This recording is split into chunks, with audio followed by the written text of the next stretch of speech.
so-called lost tribes are really hidden in plain sight, why do Black Americans keep landing in the middle of Israel's story? For centuries, official history traced Judah and Benjamin straight back to Jerusalem. Everyone else supposedly vanished, but the real battle is over the tribes no one could find, and why some clues point far from the Middle East. What if the verses we keep hearing about exile and lost names actually tie today's identity crisis to the ancient record? This is where the conversation stops being rumor and starts demanding answers. Judah and Benjamin are the two tribes nobody has to squint to find in history books. They are the most visible names on the record. After Babylon took Jerusalem in 586 BCE, most of the southern kingdom's leaders, priests, and families were dragged off to exile, but they didn't vanish.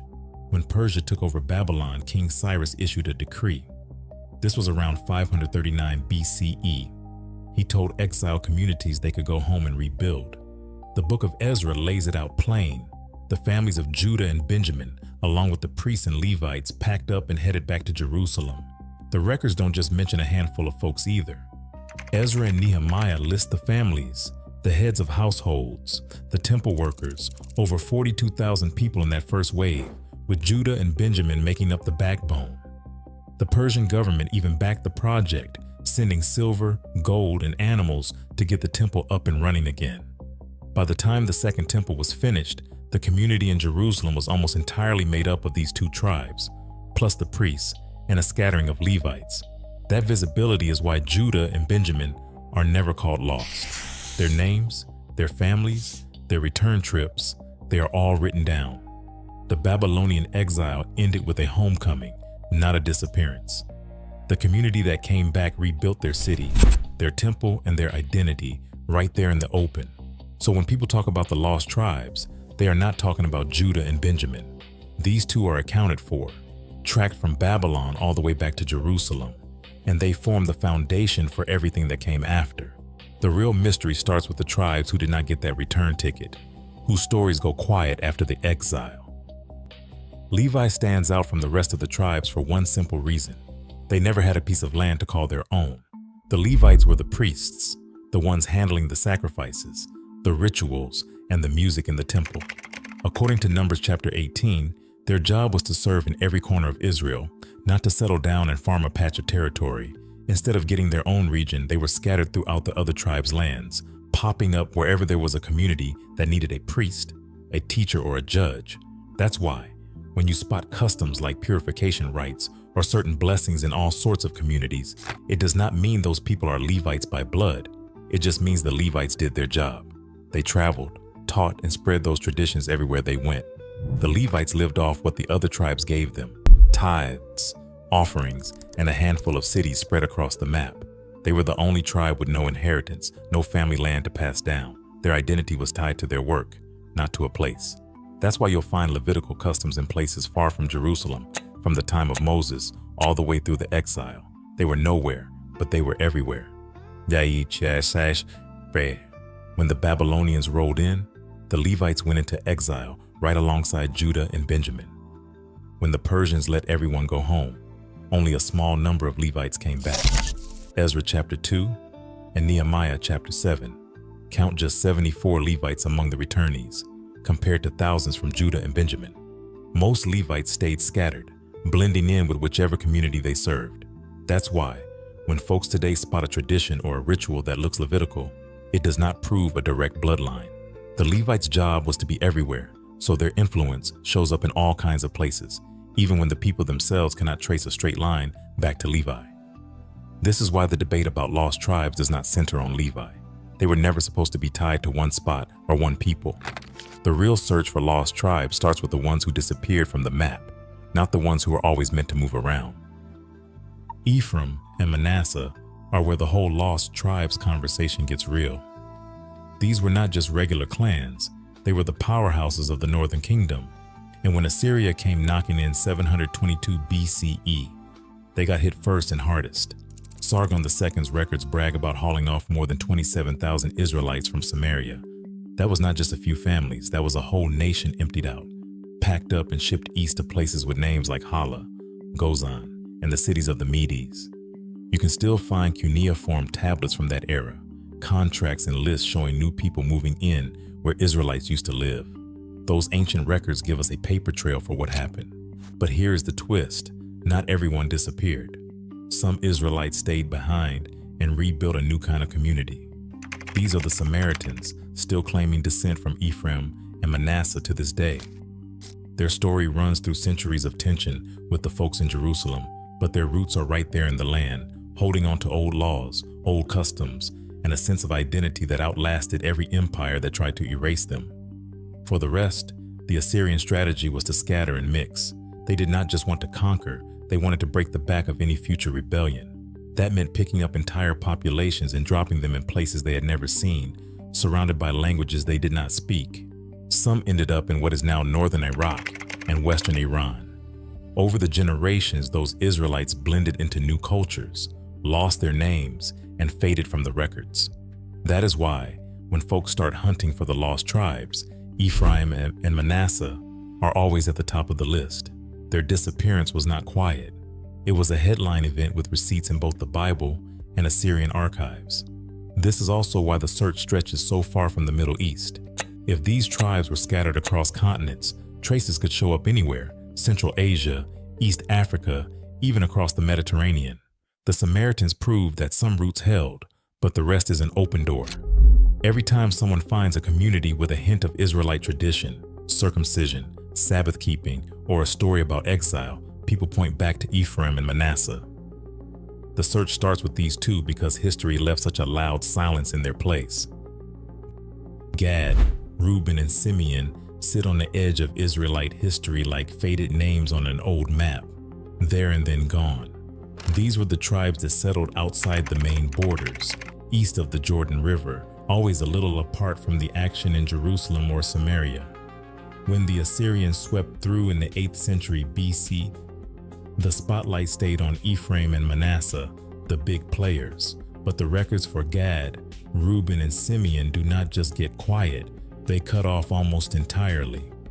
1 Chronicles chapter 5 mentions that Gad and Reuben, along with half the tribe of Manasseh, were taken into captivity by the Assyrians. After that, the trail goes cold.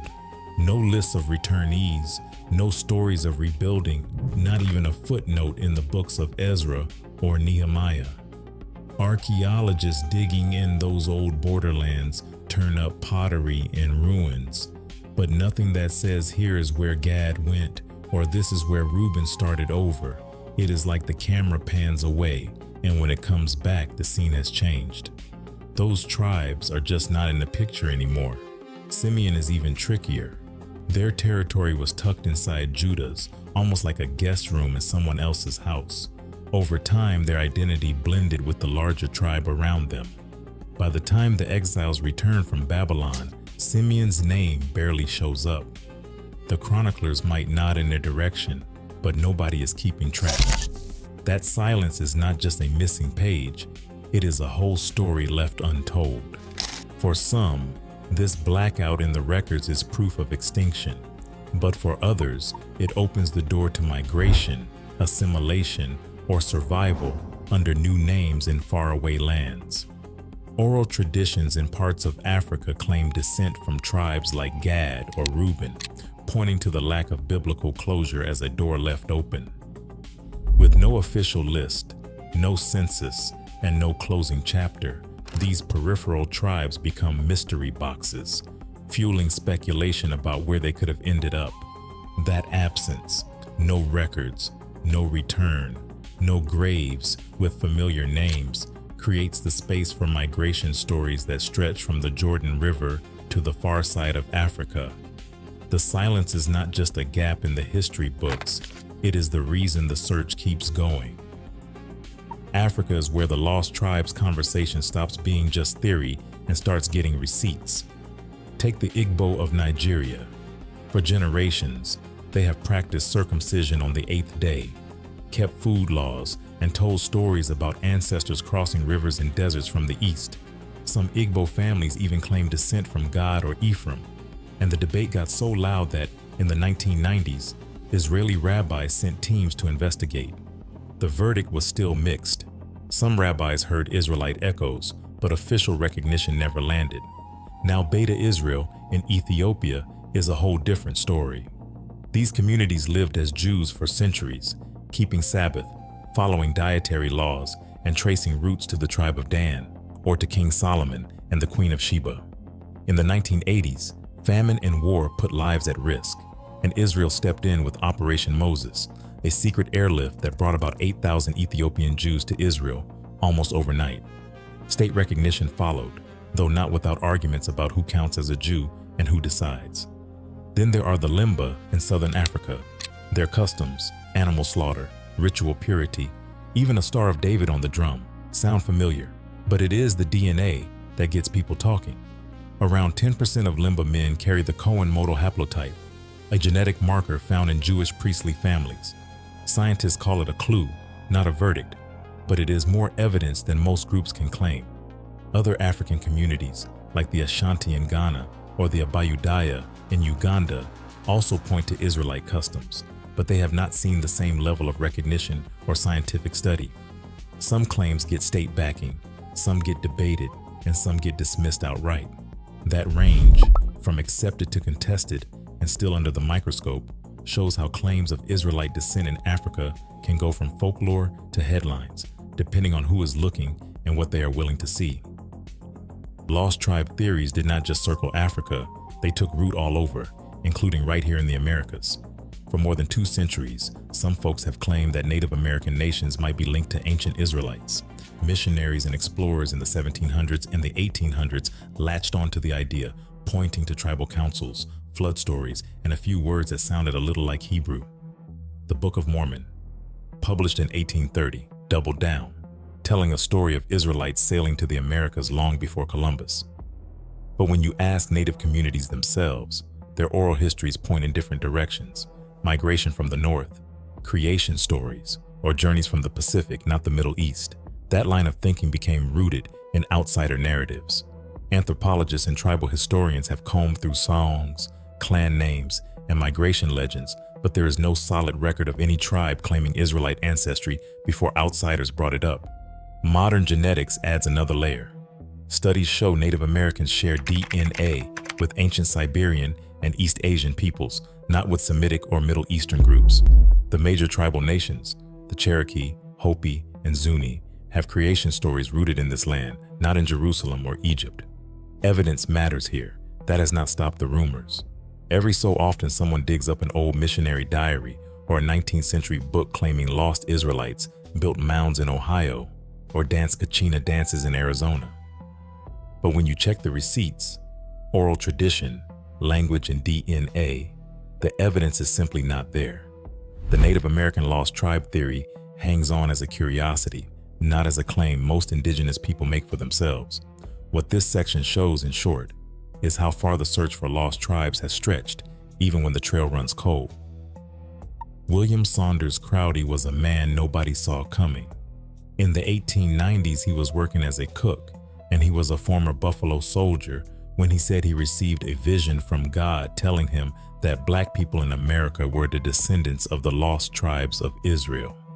Crowdy didn't keep this to himself.